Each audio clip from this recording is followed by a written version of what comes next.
Weather Report, Yorgo Lykouria, founder of Rainlight, is joined by Dr. Andrew Dent, a leading expert on sustainable materials. He plays an important part in creating a new generation of more sustainable products.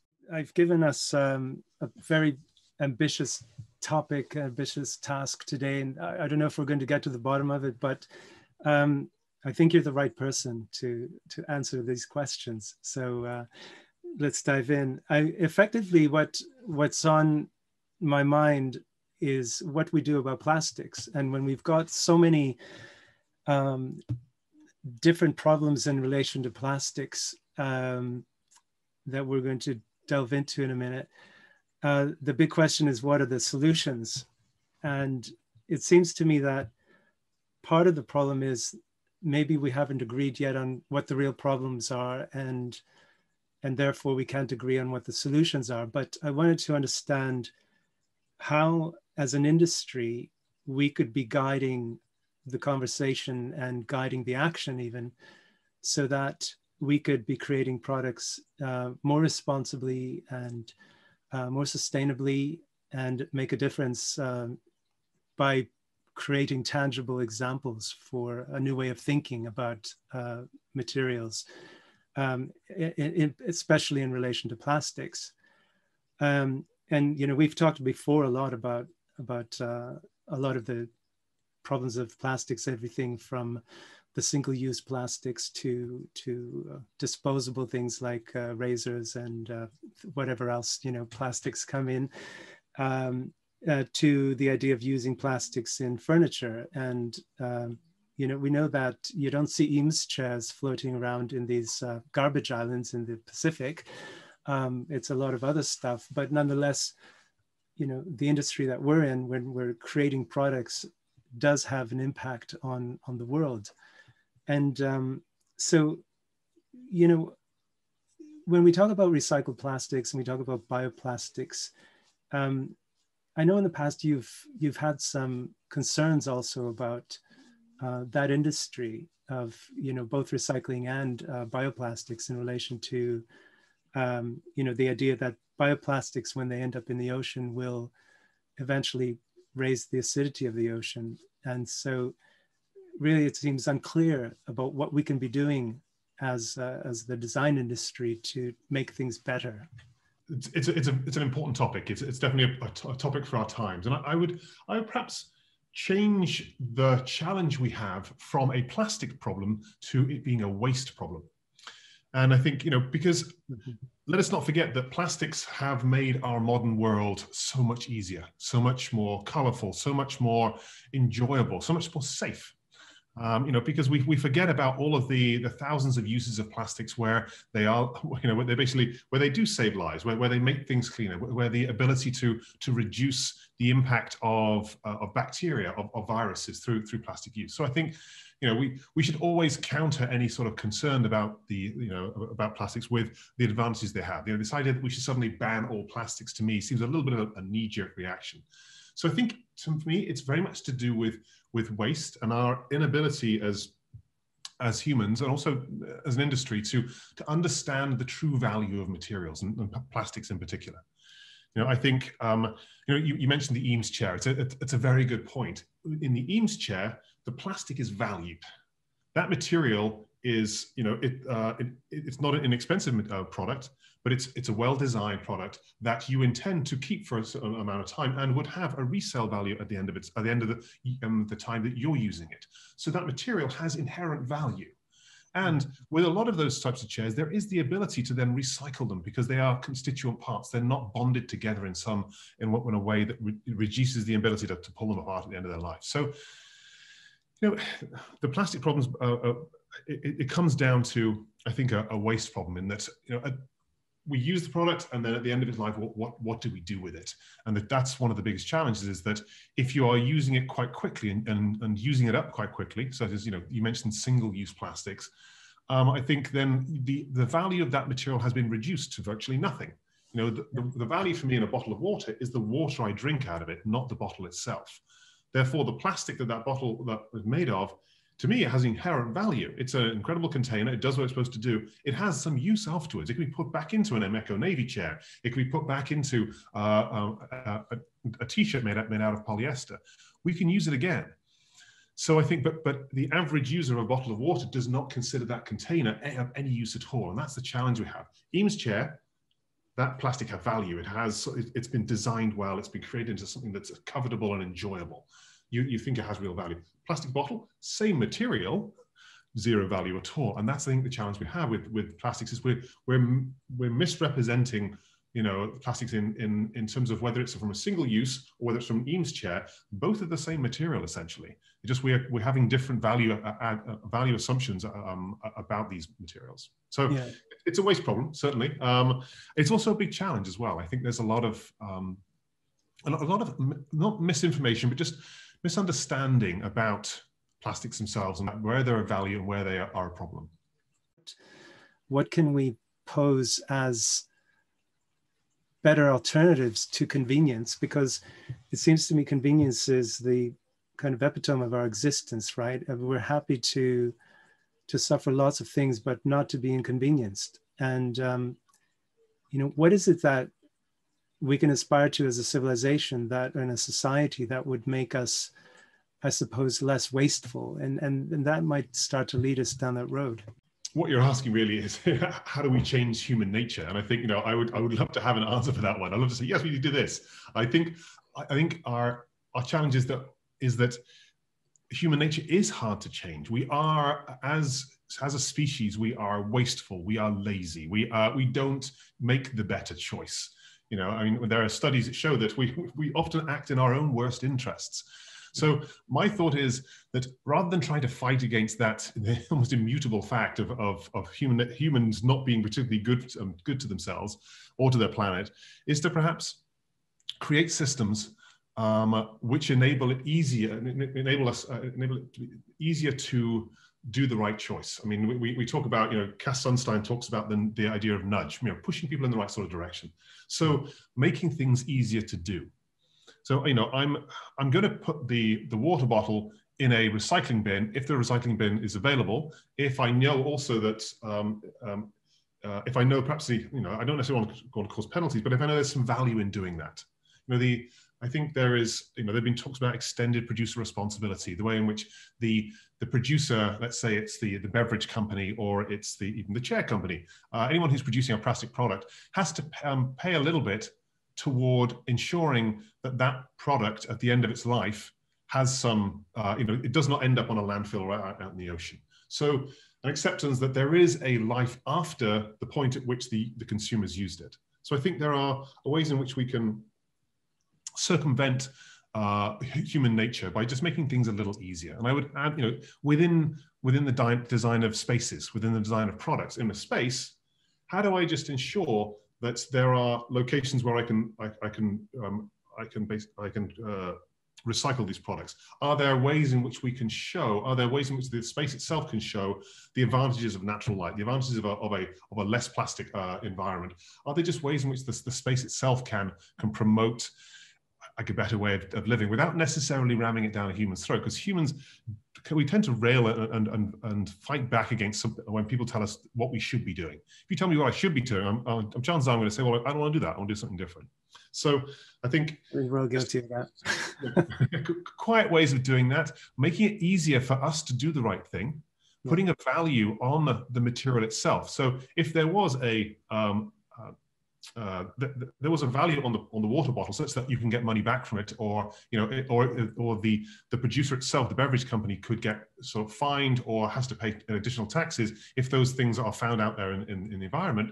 Suddenly people will start, they'll actually start doing, I think, better in their approach to that. So I think we can't change human nature, but there are ways in which we can make humans act, just collectively in a more sustainable fashion when it comes to plastics. Okay, so if we take the waste stream and we can reconvert it, I mean, one of the big questions is how much are we actually recycling? How much are we actually able to recover that waste? In England, we have a pretty good recycling program. We're obligated to separate out, what is complete trash and goes in the landfill to what is compost to what is recyclable.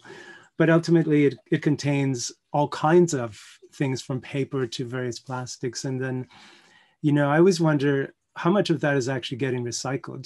There's a kind of ease of consciousness, I suppose, where we put things in the recycling bin. But the question is how much of that actually comes back and becomes another product.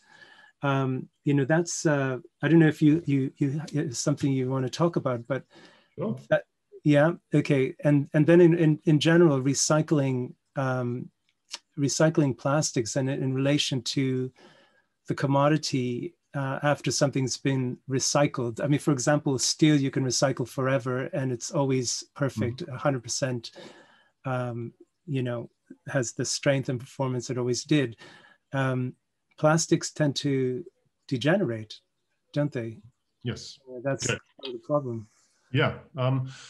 So recycling thing, yeah, we're terrible at recycling. And, it may not have been, the listeners here may not know too much about this, the way China acts, but they may have heard of I think it was the National Sword and the Green Fence, I think it was, two directives that basically said that China was no longer willing to take all of the lower waste recyclable materials from all the other countries. So, the UK, Europe, the US had been happily shipping tankers full of, huge ships full of trash, recycling material to China, and China would then deal with it. I think it was in 2018, 2019, it put into effect it was no longer receive these materials. So what we used to have a relatively good infrastructure of recycling, because at least a lot of the low value materials, polyester water bottle, that's a high value material. We know we can get money for that on the market. The mixed plastics, the grocery bags, the other things that are the multi-layer laminates, those types of things, those wouldn't have much value, but we could still send them over to China and China would do something with them. Now that China has said we're not taking them anymore, certainly within the US, our recycling system has especially gone to almost to zero. And although we do recycle higher value plastics, polyester bottles, water bottles are still getting recycled, other low cost plastics, there's simply no place for them to go anymore because China isn't taking them. Now, that could cause two things. The first thing is we've got a whole bunch of more stuff going into landfill that we didn't want to. And that also means that sometimes the stuff you put in the recycling bin isn't going to the recycling center at all. It's simply just going to the landfill because they don't take those materials anymore. Second thing is, though, it can result in people saying, okay, well, there's a whole bunch of new resources out there, these lower quality, lower value plastics. What can I do with them? And there has been springing up, certainly over the US, a whole bunch of different companies who are now taking those low value plastics and making product out of them. I mean, I've got one company, Ecomat, up in the north of the US. I think they're in Vermont or Maine. And they take all of those grocery bags and dirty plastics, and they now manufacture industrial mats that are used in factories and when building roads out of these plastics. Great use. A company called UBQ over in Israel is now actually managing to take a whole bunch of organic trash, which normally would have ended up on the landfill, making plastics out of those. So I think, with sort of great calamity, as in we stopped recycling a whole bunch of stuff because China won't take it anymore. Now we've got companies actually trying to reuse that material, understanding there's some value there. So I think there is, so recycling is, we're not doing enough of it. We certainly should do more. You said, I almost want to treat every single material that we stop using anymore, stop calling it trash, stop calling it waste. It's not. It's a resource that someone could potentially use. And also, in answer to your, the challenge with plastics is the degradation of them. Yes, it's true. Mechanical recycling of plastic, where you just chop it up and then melt it and then put it back into another part, that does degenerate the plastic. Typically, you can't have 100% recycled content in a plastic and still expect it to perform in the same way. Typically, you'll add in 10%, 20%, 30% virgin material in order to make sure that it's all glued well, as it's strong enough. And you can only do that probably 2, 3, maybe 4 times before the material just really loses all performance. But we're now starting to see chemical recycling. And this is what Coke and Pepsi have been using in their bottle-to-bottle recycling. If you chemically recycle it, so rather than chopping it up, you're pulling apart using solvents which dissolve it and then sort of almost depolymerizing. Yeah. Then that can then you can do it the same as steel. So your plastic becomes the same as steel in recycling again and again and again. So there are some optimistic innovations out there which suggest maybe we can start recycling plastics infinitely in the way that you said steels can as well. So if when you depolymerize plastic chemically, is that another kind of you know, future problem? What is the, you know, what is the byproduct of that process? Is it toxic? Yes. Yeah, I mean, you know, when you depolymerize it, yes, you require chemicals to do that. And I mean, chemicals are, you know, what do you do with those chemicals after the end of their life? You know, can it be a closed loop system where you can actually power them up again and reuse them? Is that waste solution, then where does that go? You know, is it properly scrubbed before it ends up back in, you know, if it has any water in it, make sure that water is cleaned up properly. Yes, depolymerizing does require a chemical process, but everything we do right now requires a chemical process. You know, a lot of the manufacturing, whether it's steel, whether it's plastic, whether it's ceramics, you're likely using and dirtying up water. You're likely using chemicals of various different things, whether it's cleaning, whether it's coloring, those types of things. Yes, you know, one of the challenges we have with all production is that it uses something, and that something isn't typically circular. We are going to have some sort of waste material, but then what do we do with that waste material afterwards? Can we use every usable bit of it? Can we use the whole pig, the whole animal in a way? You know, Yeah. make sure that every bit of it is then used in some way, whether it's going back into the system, whether it's used in a different process, you know. But yes, inevitably, with manufacturing of anything, there is going to be some level of use of something. And Yeah. so, yeah, it's if it means that we can use the plastics again and again, I think as long as it's a closed loop system that does not toxify water or use really harmful chemicals that can get out to the environment, I think it's a positive thing. Yeah. And then there's the idea of bioplastics where they decompose, you know, and they're made of plants instead of, well, organic material, let's say, rather than petroleum products. There's the problem that when it does end up in the ocean, because inevitably some of it will, and it does decay, it raises the acidity of the oceans, which is what I understand. And, you know, are bioplastics an actual solution? Because we are referring to it in the market as a viable alternative to traditional plastics, as if it's better. You know, in a way, the beauty of plastics is their longevity, in a sense, right? You know, they last. And if something is decomposing and then releasing its degenerated self back into the environment on a microscopic level, is that not worse? What I'd like to do first is sort of, you know, have a clear definition between bioplastics and biodegradability. So there are petroleum plastics which are biodegradable. There's a class of polyesters which are biodegradable. There's also bioplastics which will last as long in a landfill or out there in the environment as regular plastics. So, you know, I think I would agree with you. I think biodegradable plastics, because we can't always work out where and when they will biodegrade, and more recently, you know, it's got better more recently, but in the past, always what they would biodegrade into. There was a big concern about, you know, some biodegradable additives rendering plastics not to actually degrade themselves, but just make them into small microplastics, and the microplastics end up in the ecosystem, in animals, in plants, and in our beer. So, you know, the idea of creating microplastics is not a good thing. So, bioplastics are a good thing, because it reduces our reliance upon virgin plastics. But I think the easy biodegradability, that has both good and bad aspects to it. You know, ideally, we'd be getting our bioplastic water bottle, and we can keep using water bottles, but of course there can be many other different types of plastics. And then after we finish drinking it, we put it in our backyard and it composts, and it creates nutrients for the soil, and that's the idea. That is rarely the case. We drink way too much water, water from bottles, for it to be, you know, by the time I'd finished a year, I would have, you know, let's say 500 water bottles slowly decomposing in my compost, which would overtake every other type of material in there. So biodegradability has some use, and I think in certain aspects it can be useful. You're right. You start introducing a biodegradable plastic into any new ecosystem, whether it's the ocean, whether it's my compost, whether it's out there just out on the street, it is going to change the chemistry of its environment. You put enough out there, and they say that by 2050 there will be more plastic material in the sea than there are fish. Yes, you are going to have a change on the chemistry of that environment. So again, it comes back. So I think bioplastics are good. We can make nylons, we make nylon carpet. We can make transparent plastics for screens. We can make skylights. We can make a whole bunch of the standard plastics we can make an Eames chair out of a bioplastic now and have the same beauty, longevity that we expect from that material. So we can make all of them from bioplastics. It's the biodegradability, the easy breakdown of these plastics, which isn't always an advantage because we can't always control it.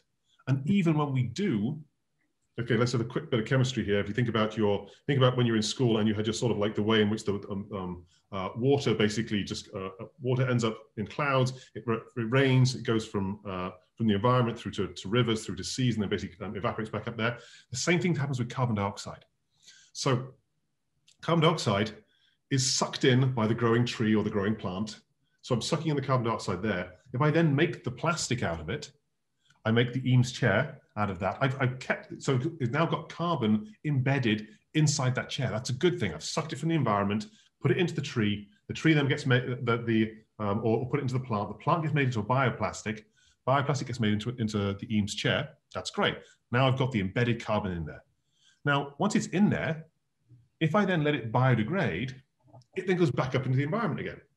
Because a rotting thing gives off methane and carbon dioxide, both greenhouse gases. So biodegradability itself is giving up all that carbon dioxide again that you'd sucked in when you actually made it out of a bioplastic. So sometimes biodegradability as well is not helping our environment because it's a cyclical system.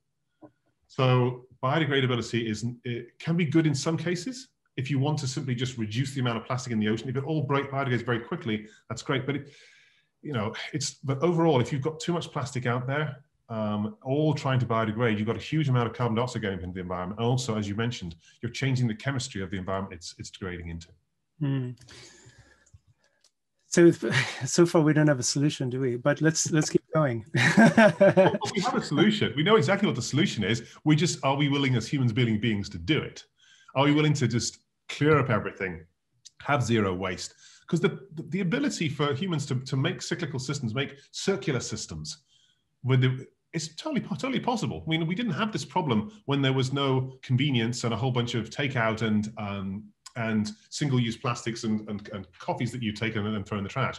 It didn't exist. Before packaging plastics were invented, there was no packaging waste. So I think we invented the problem. We can solve it. It's just a case of how do we do it without sort of having a huge curb on civil liberties, on an increasing cost, which may be inevitable. Yeah, that's a little story. I had a colleague when I was living in Chicago. I had a French colleague who was new to the team, a young architect, and we were working very hard on a presentation. And at one point, I said, let's go for a coffee. So a few of us went off to the cafe on the corner, and we went in and ordered a coffee. We got a disposable cup, walked out the door, and he sort of stopped and said, "Is this what you mean by going for a coffee?"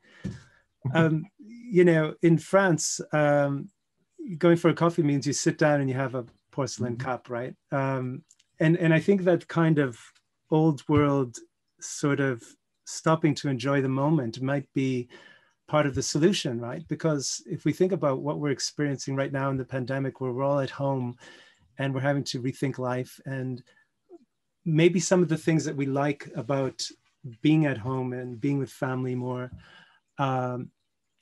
is the quality of life that is maybe a little bit more real, despite it being unreal, like situations like we have today.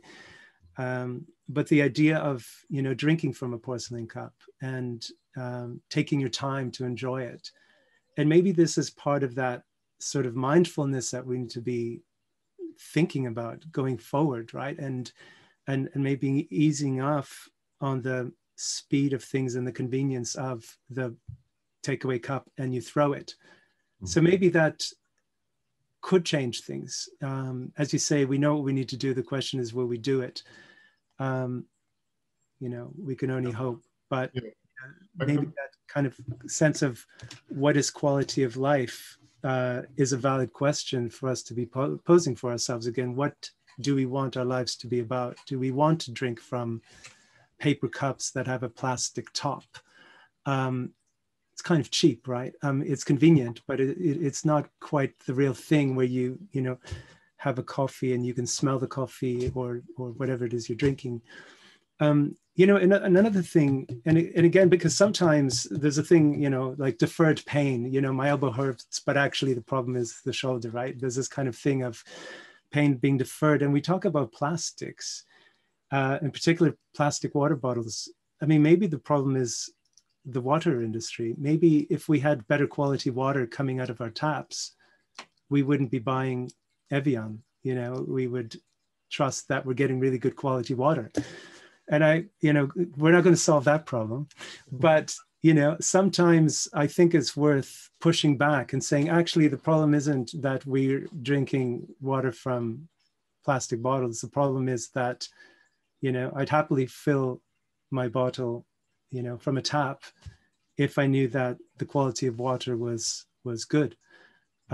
So because I know there is a suspicion that the quality of water in most cities is substandard. It's maybe not good for you.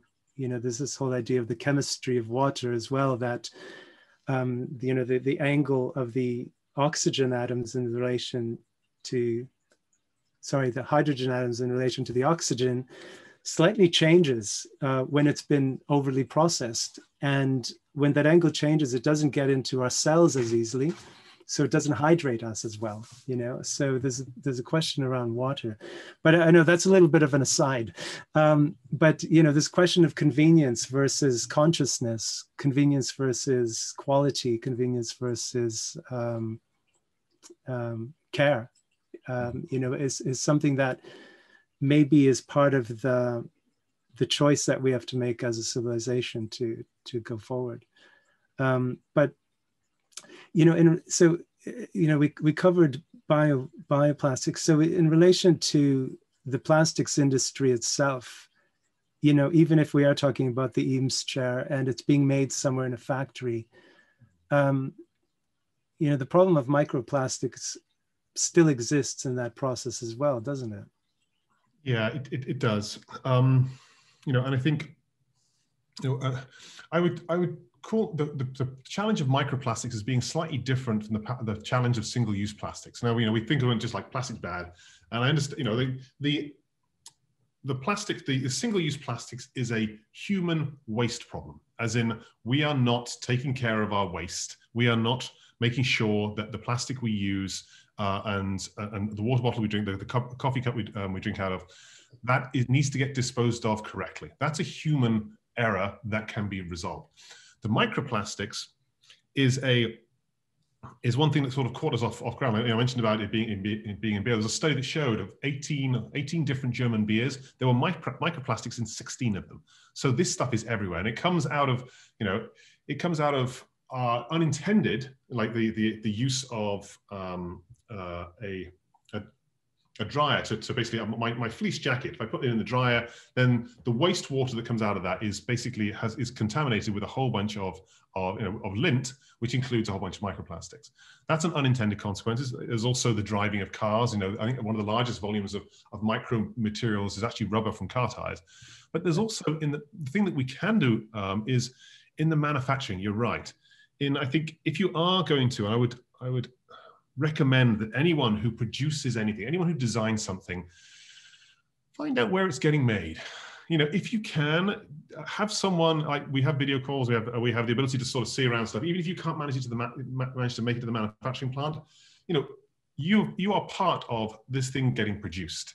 Understand also, as well as the product itself, there was the manufacturing process, and the manufacturing process might well not be that good when it comes to the cleaning of its water, you know, ensuring that waste materials, much such as microplastics and pigments and that sort of thing, don't end up in the nearby river.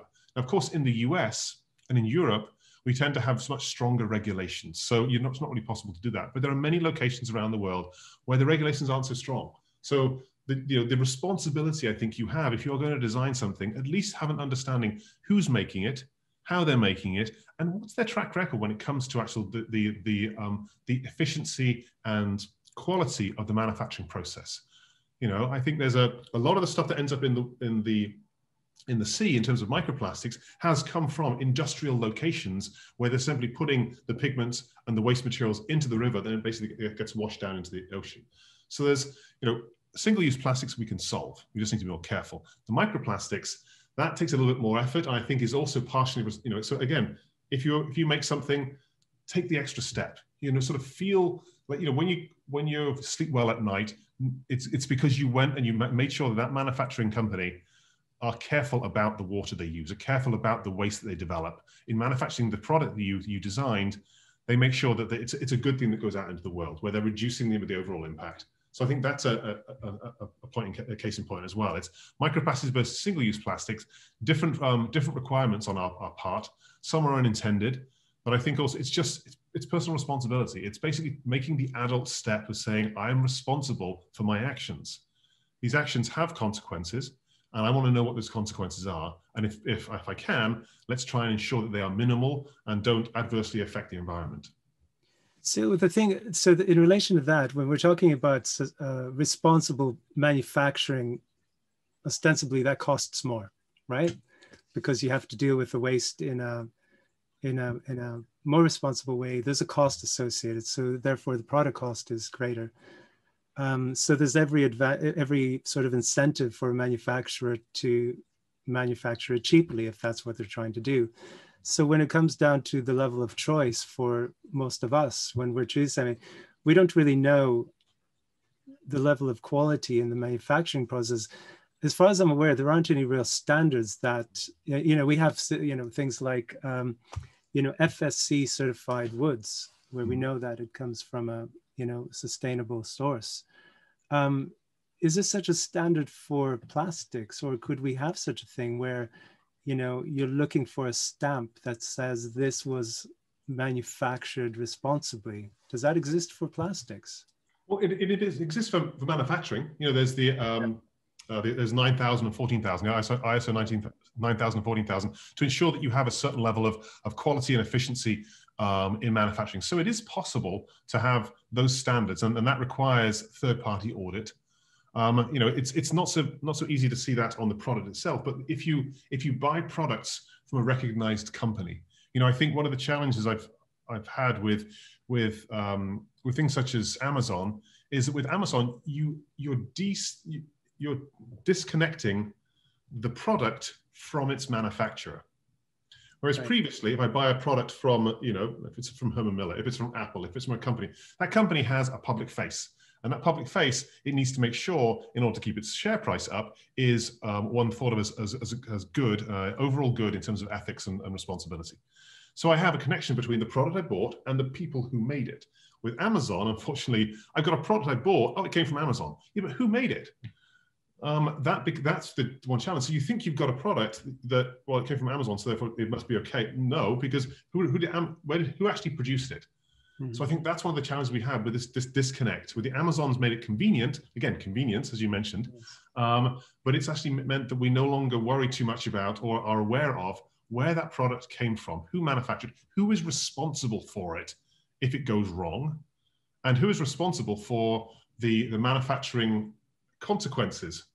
So I think there's a challenge there. I tend to, let's also admit, it's easy for me to say I'm a 50-year-old man who doesn't necessarily, who has things that I have things that I like, and I don't necessarily have impulse purchases, and I don't buy a whole bunch of stuff. So it's different for someone like me who has their home and the things are sort of set, and I haven't have the way I like things. If you're a new a person who's just starting out in life, you're trying to work out who you are, you're purchasing various different things. You don't necessarily, so it's easier for me to. I don't necessarily want to say that I have got the answer, but I certainly think and what we seem to be coming around to is that well-produced products, even though they're more expensive. Okay, I won't rib on IKEA, but certainly the idea of products that are made inexpensively. The problem with that, of course, is they don't last very long. Yeah. Now, they're made well. Then obviously, and IKEA has a commitment to sustainability that it has been, many years ahead of many other companies. But its challenge, in the same way you have a lot of other companies who do fast fashion or something like that, is that in producing a lower priced product, inevitably it won't have the same sort of longevity. If it doesn't have the same sort of longevity, and I think of it in terms of, and not specifically to IKEA, but more just sort of objects in general. Do I buy 5? Or that last 3 years each? Or do I buy one that lasts me 15 years? Right. As an easier for a 15-year-old man to say, but I think that is perhaps where we can make the decisions better. If you buy a quality one, like a pair of shoes, I can buy a pair of shoes that last me a year, or I can buy a good pair of shoes that last me more, last me 5 years, but it won't cost 5 times as much. So I think sometimes there's a lack of, there's a false economy in convenience and in lower cost products. So how do we make sustainability sexy, I think is the question, right? Because it's sexy sustainability. I don't know if that's been coined yet, but maybe we can start here. I mean, it's kind of like, partly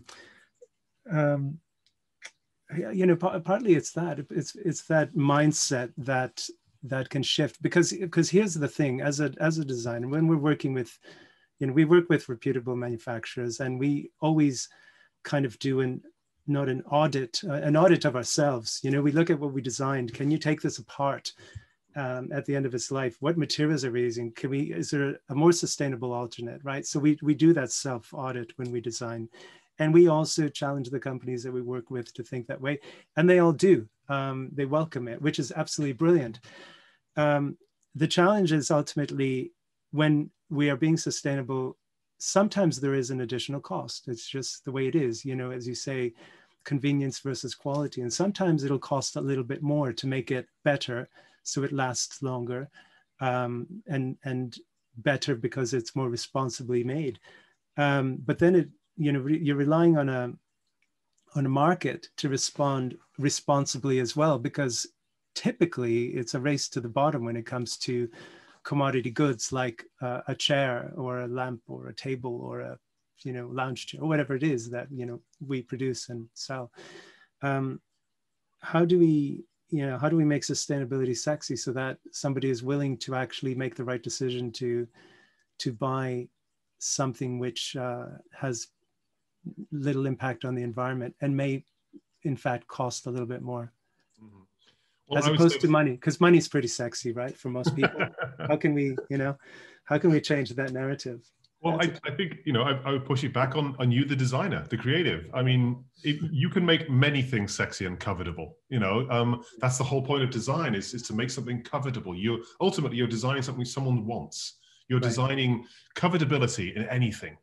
And I think the knowledge, okay, so I would then separate sustainability from just choosing some so you can design with sustainability in mind and make it so it doesn't actually look like it's sustainable at all. It's just a beautifully designed product. Right. I think that's it. So I think knowing what tools you have, what materials you can choose, and the full range of sustainable materials that are out there, know the manufacturing processes, which are, have a lower impact. As you said, think about how you could pull it apart, how it could be reused at the end of its life while you're designing. If you have those already in your head, if they aren't necessarily bolt-ons at the end of the project, we've made a beautiful design chair, how do we make it sustainable? That you're going to fail at, aren't you? It's going to be more expensive, and it's going to suddenly look like a sustainable chair, which is not necessarily what you want. What you want is a sexy chair. Yeah. So if you've got all these things in your head beforehand, before you even start putting pen to paper, then I think that enables you to then create a sexy object, covetable object, that has inherently a more sustainable approach to its design. So I think that's it. It's not a bolt-on, an afterthought at the end of the design process. It's integral at the first point. Before you even start, it needs to be, your head is already full of the options you have, the additional options you have in choosing a sustainable way forward. That's beautifully put. And, I abide by that. I think it's quite interesting when you look at the electric car industry, the first electric cars, they weren't very nice. And even, I won't mention a name, but, even probably the most popular hybrid car out there in the world that every Uber driver is driving, which one I mean? It's not a very nice car, but it's a great car, right? And I just wondered why they didn't just make a beautiful car at the same time as making a sustainable car. It's just a question. Yeah. But I think your idea of creating objects of desire that are sustainable is really the answer. And that'll give us, sexy sustainability. And maybe that's where we need to be focused. So I guess, you know, there's a kind of joy, right, that comes with creating things. There is a joy in and a satisfaction when you make something new. And, you know, I think very often the problem with sustainability is that it's used as, you know, a corporate statement that we are sustainable, etc. Yeah.